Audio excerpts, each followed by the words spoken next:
आप खुश होंगे हैं और खुश रहना चाहिए। तो आज क्लास 12वीं के लिए टॉपिक पहला कृषि विज्ञान।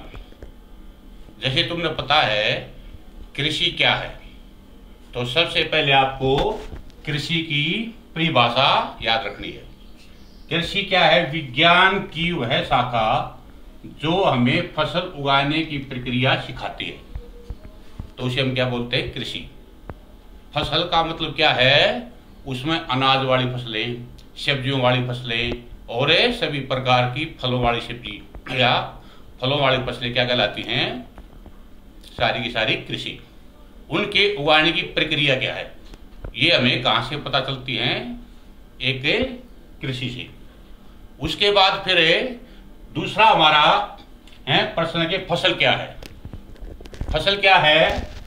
जब बहुत सारे पौधे एक ही समय पर एक ही जगह किसान के लाभ के लिए उगाए जाते हैं, उन्हें फसल कहते हैं। अर्थात ऐसे पौधे जिससे किसान को लाभ हो। पौधे तो खरपतवार भी है, लेकिन उनको हम फसल क्यों नहीं कह सकते? क्योंकि वे किसान के लिए कोई लाभकारी नहीं है, अर्थात हानिकारक है। तो जो पौधे किसान के लिए लाभदायक है उसे फसल कहते हैं। अब उसके आगे बात क्या है? मिट्टी। देखो कृषि के अनुसार मिट्टी क्या है?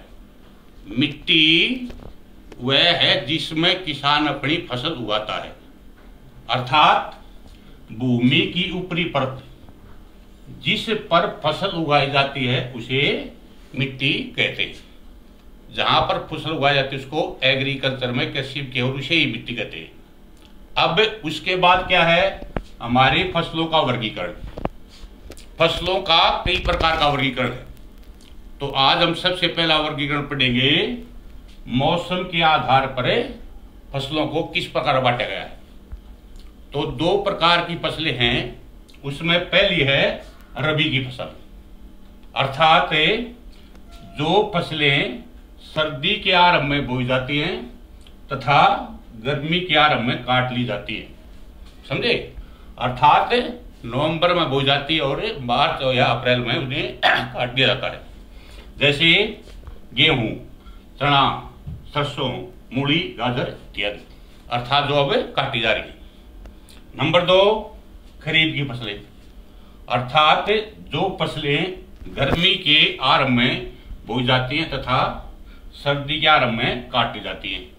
जैसे कपास, बाजरा, ज्वार, तोरी इत्यादि। और नंबर 3 है जायद फसलें। ऐसी फसलें पकने से पहले ही पौधे से उतार ली जाती है, अर्थात तोड़ ली जाती है, जिन्हें कच्चा भी खाया जा सकता है। इनको हमें दूसरी भाषा में सलाद भी कह सकते हैं, जैसे तरबूज, ककड़ी, खीरा, खरबूज इत्यादि। तो विद्यार्थियों, आज का ये आधारभूत टॉपिक है कृषि का, अर्थात एग्रीकल्चर का। तो तुमने आज ये बेसिक चीज सीखनी है, तो कल से हमें अपना पहला अध्याय शुरू करेंगे। ठीक है? आप खुश होंगे और आशीर्वाद है। कोरोना से बचे रहो, घर में सेफ रहो। धन्यवाद।